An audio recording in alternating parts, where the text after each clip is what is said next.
Hi, welcome to the channel. So today I'm continuing my reaction to the Beer Biceps podcast, Major Vivek Jacob again, Para SF Special Indian Military Legend. Let's get to it.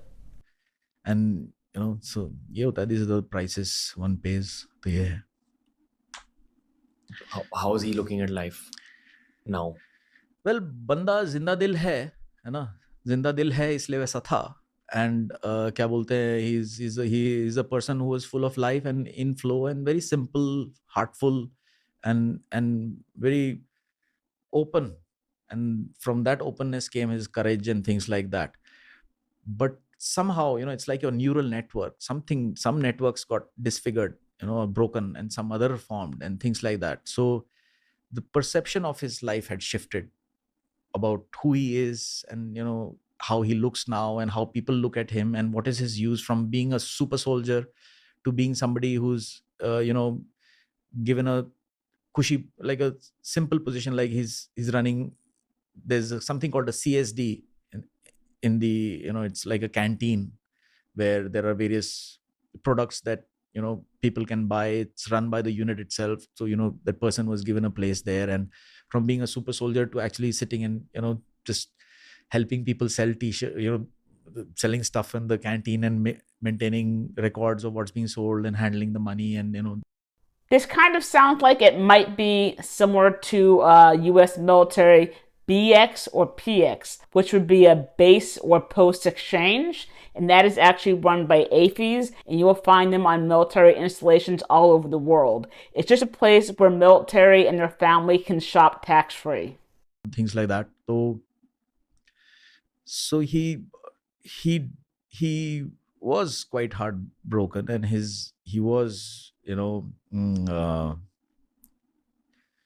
his perception of life was not as vibrant and as open and as happy and as in the flow as it was when I met him after this. And then many years later I met him again. But the heart is what it is, and it adjusts and adapts over a period of time, and then again starts showing itself.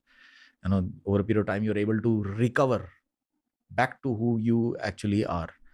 So he's happy now. He's accepted a lot of things about AJIO and all that. And in fact, he was such a pristine, pure, person. No smoking, no alcohol, no nothing. Well, just a good man, good human being. Just chill, always happy, and always in the, always in the lead of combat, always in the lead everywhere. कुछ करा लो उससे, cricket खिला लो वैसे ही खेलेगा, operation करा लो वैसे ही करेगा. Anything, whatever he would do with with a lot of happiness and presence, with a very light heart. But after this, I saw his heart has grown heavy, and he would judge himself, and since he's a person who would not blame the world, he would look at himself, and all his angst and all his sense of what's gone wrong would be directed within. So that was his immediate state after a couple of months, when he got his, memory back to a certain extent. Something had changed. But then many years later, when I met him again, so he was, he had come back to a lot of where he was, how he used to be. So yeah. I can imagine after such a horrible injury that it would take a long time to recover physically and emotionally. So I'm glad that he is actually doing better. ऐसे से होता है. What's the spiritual aspect of being a soldier? I know this is something you've marinated a lot in your head. I couldn't ask you this the last time. Especially when life has trained you to be capable of doing what you're doing as a super soldier. And then life shows you all these moments. It's gotta change a man's soul in some format. And maybe your soul descended to this realm with some kind of intention of wanting to experience something more extreme than usual. The spiritual aspect of being a soldier. So ultimately everything is spiritual only. Everything is coming from out of something, and we experience the material world in a basically your spirit becomes more dense, your energy or wherever that thing is coming from, it becomes dense, and in that denseness is where matter is happening, and people are experiencing each other and circumstances, and there are joys and sorrows and goals and targets and failures and successes and all that goes on in life. Likes and dislikes, hate, judgment, acceptance, love, happiness, all of these things are what make up life. It's a denser format where all of these things happen, and basically energy at a denser vibration creating matter and all of that jazz. So in the special forces or in the military, in the armed forces, anywhere in the world, people who are constantly going into this life and death wala jo hota hai, there's a barrier, right? There's a barrier where you reach कि यार ये काम करने से तो if I do this I might die wala, at some point you will, and at some point, so basically the chances of you losing your life, losing your limb, becoming maimed or whatever, the chances are just always there. It's like a 50-50, if you may say. Every time you go out of your base, it's a 50-50. हो भी सकता है, नहीं भी हो सकता है. So it's just a matter of a mind which is calculating ki, is it a 30-40 or is it a 30-70 or is it a 50-50 or what? All these things happen in the brain. But when you go out, you forget about all of these things. Ki what are the chances of this happening? What are the chances of that happening? You don't exist in duality. All life, all experiences happens in duality. There is black and then there is white, and then there's all the shades in between that black and white, and that's life, right? Be it emotionally, be it physically, be it circumstantially, whichever way, relationships, love, emotion, whatever. But when you go out of your base, you have to cross this. You have to basically cross your mind. You have to let go of your mind, and when you go out, you focus completely in the now. There is no past, there is no future, there is only the now and what you're going to do in the now and what you have to do in the now and where are you going.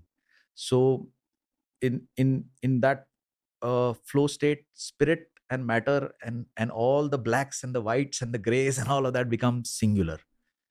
And that singularity, basically you, the Brahman, the universe, this, that, all things are there, but they don't exist also. And I just want to add on to what he was saying, is that if you are constantly trying to live in the past and the future, that can be dangerous when you're doing missions. During a mission, your mind needs to be focused on the task at hand. That way you can actually get home safely to your loved ones. You don't need any distractions. In between, you are operating. Are you able to form memories? Like in your battles? Like you're able to register everything you're witnessing? Absolutely. Okay. Because I would assume the relevant things. Hard disk hai, utna space hai, usme kya kya bharoge. So things which are relevant. So we pick up. So there's an infinite amount of information that's always floating around your brain, your mind, your 5 senses, plus there's a 6th sense. And I don't know beyond that, but 6 senses to hai. 5 senses आपके physical body के अंदर हैं, connected to your mind, body, central nervous system, etc., etc. And then there's a 6th sense. It's an instinct. People call it instinct. So what happens is when you cross this, when you let go of duality, of whether will I live or will I die or what will happen and all these things, you just let go and then you go out. Because if you're carrying all of that shit, if you're carrying your past, everybody has good experiences and bad experiences in life, and if you carry all of that into combat or into chaos, because either you are going to create chaos or chaos is going to happen to you. That is sure कि chaos तो होगा. या तो आप करोगे chaos या आपके साथ होगा. It's whichever way. So when you go out, that's where the connect between spirit or the spiritual aspect of your existence opens up, because you have to enter into that dimension where chaos is existing, and you go in there with, it's like a surrender basically. To conquer, you surrender wala kahani hai. You surrender, you accept, you become aware, and then you become focused, and then you go into a flow, and then you go and either create chaos or destroy that chaos. Okay. To give more context to the listeners, there was something you said on the show the last time. You said that every time you actually are part of a battle scenario, you knew before the battle happened that today something will happen. Yeah, that happened over a period of time. That's where the 6th sense thing is coming from. So you developed your intuition over the course of your military career? I didn't develop it. I had no idea that something like this exists. As I said in the previous part, a lot of times combat veterans do develop some kind of sixth sense or intuition that something bad is going to happen. I had no opinions about sixth sense or even inkling that something like I'd heard about it, I'd read about it, or whatever ki hota hai. People have experiences. They can predict something before it happens and things like that. There are many saints who do that, right? Yeah, Small please, question please, before. please. Within battle scenarios, before moves happened from the enemy side, were you able to predict the enemy's move? So I'll answer it very simply. It's not about the enemy or about you or whatever. It is about knowing that something is going to happen. You just know it. And it happens over a period of time. Slowly, that instinct starts getting developed. It's like a new neural network forming, which creates a certain dimension where now you in material form can experience something that hasn't happened. It hasn't happened only. Break down this, like you could see it. Earlier, so again, like I said, I started realizing this after a long period of time, that I'm consciously, like, somewhere what is happening and what I am is a connect. That's how I know about it. It hasn't happened only. How do you know about it?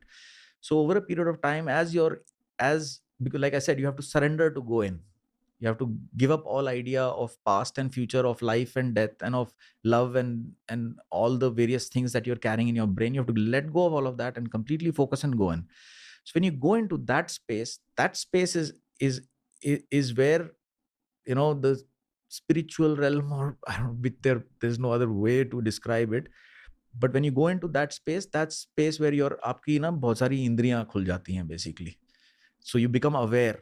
So when you become aware, and that's when then these kind of things start pouring into your consciousness. It happens over a period of time. You start realizing it after a long time. For some people, probably depending on how open they are. For some people, it can happen in the first go itself. For some people, it may happen after many years in combat. And for some people, it may never happen. I know a lot of people have been in combat over a long period of time, but they've never been able to, the sixth sense hasn't opened up. So to be specific, earlier I could feel it, right? Ki something is going to happen, but I couldn't say what it's going to happen. And then a little later, as time and as experience kept expanding, at some point I could just get up after a couple of days of sitting in a mountain, in a forest somewhere, and just get up and hone wala hai, like that. 5-6 hours before. 5-6 hours before. Yeah.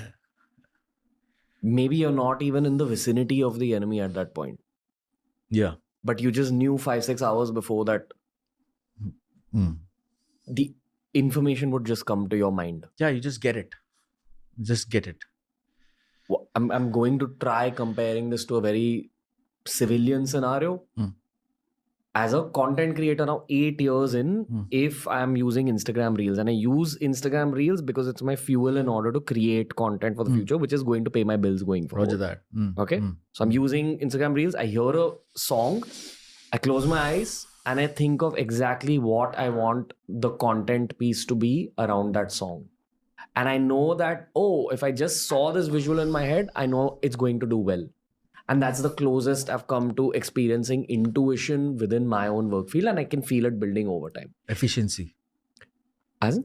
It's efficiency. Efficiency, yeah. Better pattern recognition, better... So people operate on their 5 senses, right? They're operating on the 5 senses. They make calculations based on their 5 senses. But your mind is always limited because it's not aware of everything. So whatever you are aware of, basis that you make decisions, you make calculations, you make decisions, you take action. So when people expand like when I see the books that you're reading, the kind of people that you interview on your podcast, the kind of experiences that you have shared with me about your life and things like that. So basically you are from gross reality, you are becoming lighter and lighter and going into a spirit, if lack of a better word, you're going into, I don't want to talk mumbo jumbo basically. You can, so if I you will wish. use no, a lot of people may not get it. So there's no point then. Do any of you guys have any examples that you want to share of intuition or sixth sense in your military or civilian life? For me, the only example I can think of off the top of my head was in 2020. I had this gut feeling that something was wrong in the world or that something bad was going to happen. And then a few weeks of feeling this feeling, that is when the pandemic hit. And then finally, my feelings started to subside. Simply you like I said, you become dense and come into material reality. And once you are basically doing what your heart desires, and the more you keep doing what your heart desires, what experience you are seeking, and that starts opening your full potential like that, and you become lighter and lighter and lighter, and then you expand into a realm where space and time and energy and all of these things are actually one, and then you can decide how to manifest it. You download information from a higher place. It's ultimately you only. It's just we think we are the mind, where everybody is defined, all of us define ourselves basis an I am this, I like this, I don't like that, I want to do this, I don't want to do that. There's an I. So where is that I? That I is in your mind. It's the tendency of the mind, the tendency of how our brain has formed, how a neural network has formed, how we have grown up in this society, in this environment, in this world, basis which an I forms, right? There's a DNA also involved. You're carrying your ancestral memory in that, वगैरह वगैरह. तो एक बहुत ही a very dense I forms, and you believe you are that I, and that is what your limitation is. So that I is in your brain, in your mind, right? After a lot of experience, after a lot of things, for some people it may happen earlier, for some people it never happens, for some people like me it happens after a long time or whatever. But when it happens, so you start losing this I that you have decided who you are, and that once the more you lose that I is when the real you starts opening up, and that place, that real you that is actually opening up, which is, let's call it source, let's call it spirit, let's call it God, ultimate or supreme consciousness, or whatever it may be, so your I dissolves and you go into that state, and that's the state where time, space, energy are all happening simultaneously. And then that's where you can actually go into a space of awareness where something that has not actually happened at all, you have already predicted कि ऐसा होने वाला है. A very practical, actionable here is reduce your ego. I personally believe work towards it from spiritual ways like meditation, calming down, etc. Being in a flow state constantly, or for prolonged periods of time, creating a lot if you're a creative professional, or being in a physical flow state like how you guys used to be. Another very raw question for you. Do you believe in the law of karma? Yes and no. Okay, hold this thought. I've asked some special forces vets about this. You know what I'm going to ask you. No, please go ahead. No, I don't. You're not able to predict. I don't need to.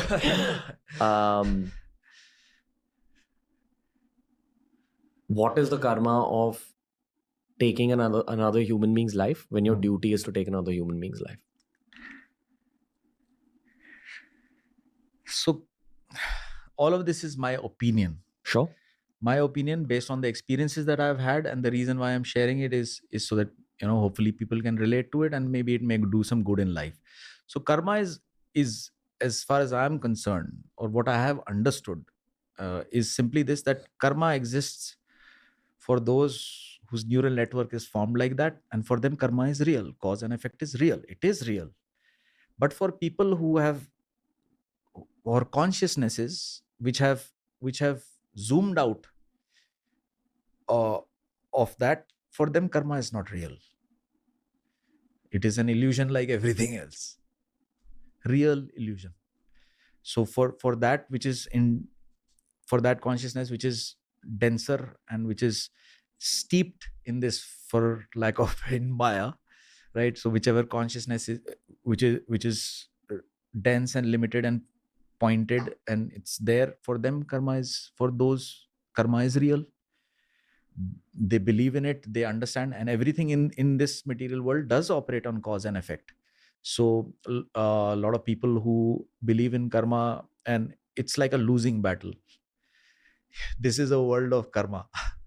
You will do karma, and for some people that karma will be good, and for some people that karma will not be good. For example, as far as combat, if I relate it to combat,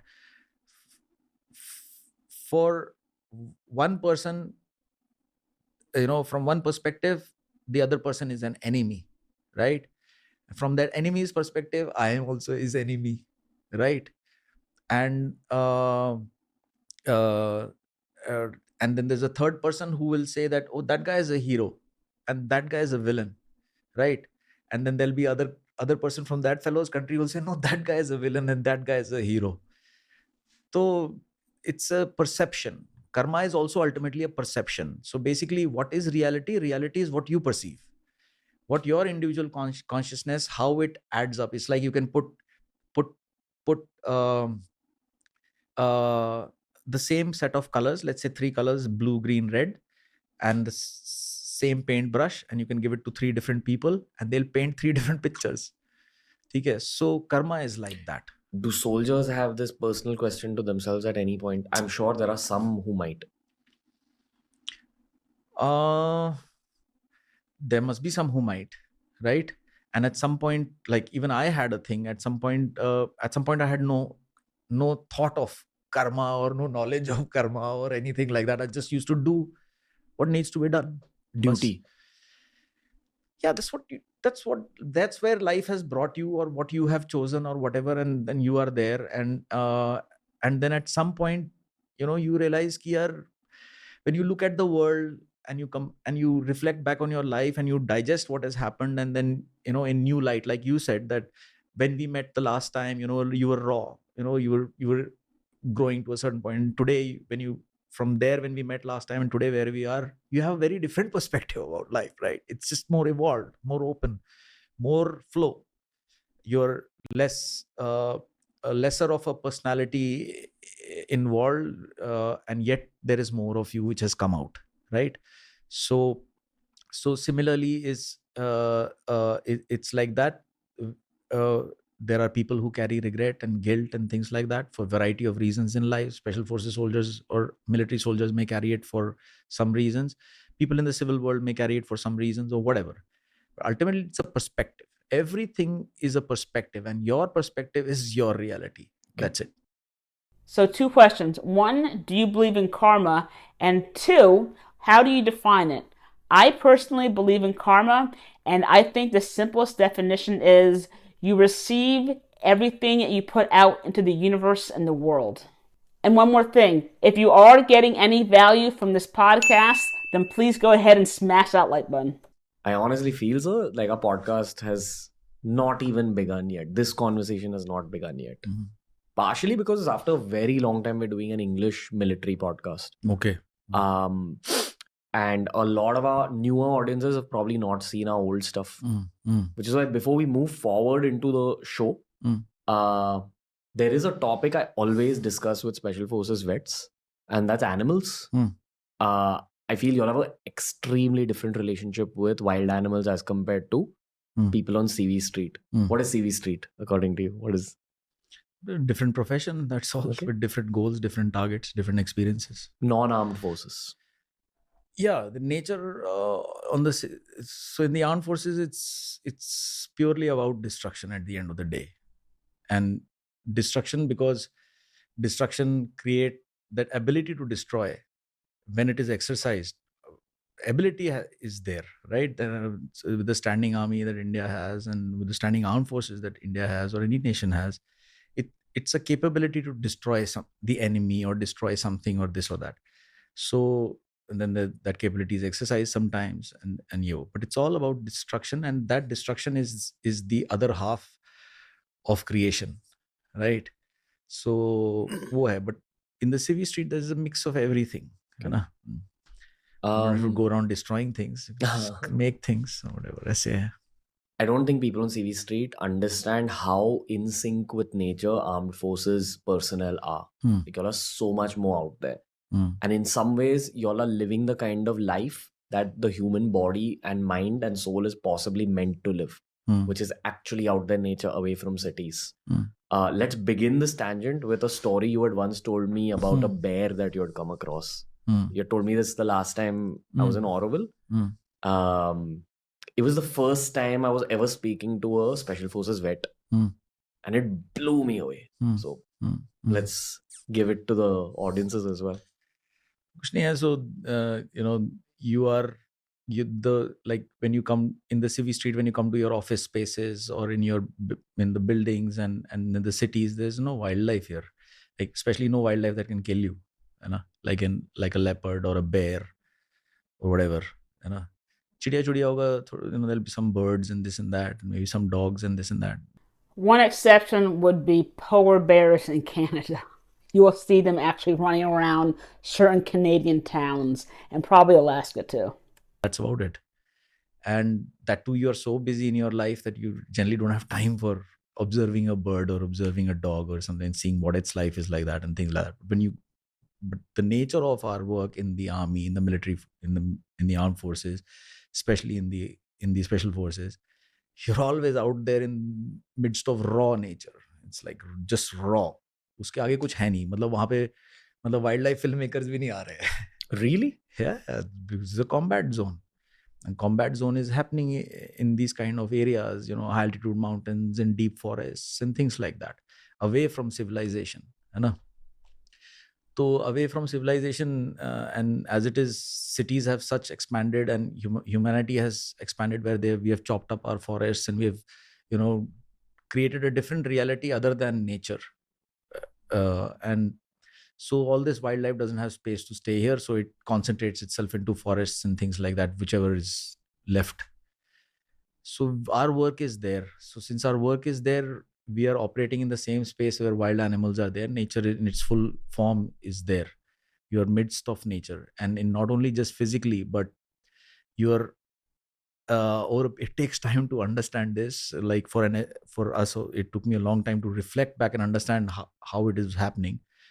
But we merge with nature not only at a physical level, but we merge with nature also at a very deeper consciousness level or awareness level, if you may say.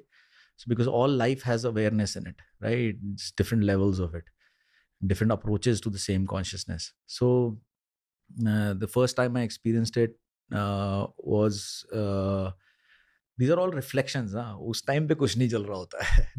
You just see, and what is actionable, you act on it. What is not actionable, you let it pass. ऐसे होता है. So I was sitting in some mountain, in some forested mountain in top of some place, and it was we operate mostly only at night only, in complete darkness. So and we operate in buddy pairs, like two guys, like that. So me and my buddy were sitting on this very, very extremely dangerous place, and we were doing a job that we had come for, and it was all about waiting. So Dangerous because of human beings. yeah, so it's like enemy or whatever. So you're sitting there and you're waiting. So at that point of time, it was my turn. So we give sentry duties, right? Guard. So because you have to sleep as well. So we have like 45 minutes to an hour and a half, depending on the kind of threat perception there is there, and depending on the kind of operation, depending on the kind of circumstances, your length of duty expands or contracts, whatever. What is the need of that particular op? So I was sitting there and it was my turn, and I was Petha hua tha, and I had a night vision goggle hanging around my neck, and my weapon was on my lap, and like you sit in a yoga position and you fold your legs and you sit like that. So I was sitting like that, and on my lap was my weapon, and I was staring into the darkness. There was a particular place I had to look at, and I was just constantly just looking at that and waiting. So my buddy was asleep, and maybe hour and a half had passed, and I was just waiting, and I heard some noise right next to me, like a foot away or something, 2 feet away or whatever. So I just heard a noise. So I couldn't see, it was pitch black. So I switched on my night vision goggles, and ऐसे मैंने ऐसे check किया, and I turned to look, and I saw this leopard sitting right next to me. So like where this flower pot is. So I was ऐसे देखा, and that's the first time I saw a leopard, like. And मतलब मैंने शायद zoo में भी I have not seen a leopard or whatever. So I saw this fellow sitting right next to me, and he was staring at the same place I was staring at for the last hour and a half. He was also looking there only. How far was he? Less than a meter. He was sitting here, yeah, less than a meter.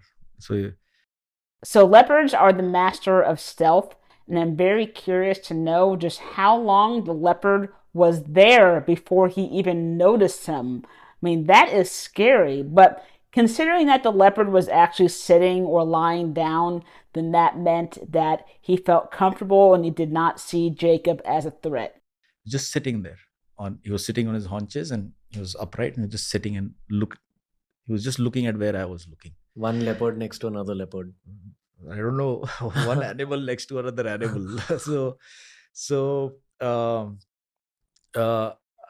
I saw this fellow like this, and then I took the night vision goggle and my weapon was pointing ahead.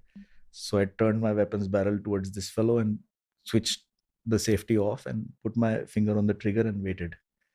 If it kills me or if it attacks me, I'll kill it first. I was just sitting and waiting. And about 4 or 5 minutes, I just kept sitting there and then slowly got up and walked off. And so that's one thing. And then when I reflected back, I realized that where we were operating, there were a lot of scorpions, there were snakes, there were this. And we're constantly in that kind of terrain, and we never got bitten. No snake has bitten me, no scorpion has bitten me, nothing. And very, very, very rare is it that somebody gets bitten by something or something gets attacked. Hota hai. It happens. There have been bears who have attacked our team. There's my second in command was there. He was attacked by a bear. The bear basically got onto it and was trying to catch his neck. Hold this whole story. I'm so sorry, listeners. But dial it back to the leopard. We'll talk about the bear as well. Yeah, please. See, this is so difficult as a podcaster right now because I want to know. What were you thinking about with the leopard? I wasn't thinking anything. If it attacks, then I will have to kill it. What's the consciousness exchange there? So it's like in the world, like for example, you and me, right? When you have a different life, I have a different life, you're doing different things, I'm doing different things, etc., etc. But when we come and sit in one space, we find what's common amongst us and we settle into that commonality, and a new dimension opens where, we can be one and do the same thing, head in the same direction. What's happening on this podcast? Yes. So exactly is how is that leopard and me were sitting. He was also peaceful with me. I was not an anomaly in his environment. And obviously he was not an anomaly, he or she, I don't know, was not an anomaly in her environment. He was just sitting. So we were both in alignment, both in peace, and both just looking at the same thing. But that's animals can sense fear. So animals, I believe, or I don't know if it's right or wrong, but what I believe is that animals have lesser bullshit to think about, right? So animals don't think all these things, ki kal kya hai, what going to happen tomorrow, what happened yesterday, what is going to happen 1 hour from now, nothing. They operate on instinct, and instinct is where the spiritual dimension or the real dimension really lies. So they operate beyond judgment. They have no judgment of right and wrong, good and bad, happy and sad and all of these things. They just do what they're built for, and they play out that. So they, in a way, people would say that animals are a lower consciousness, but my opinion is that animals are a more relaxed and more higher consciousness. That's why they don't carry. Compare an animal with a yogi, for example, right? Like a spiritual person, like a saint or a master or a Buddha or whatever. So what does spirituality really say? Spirituality says, get out of your mind. That's what it says. So when your mind melts away and dissolves off, you are left with what you are. There is no duality of God and human. There is no concept of God and human.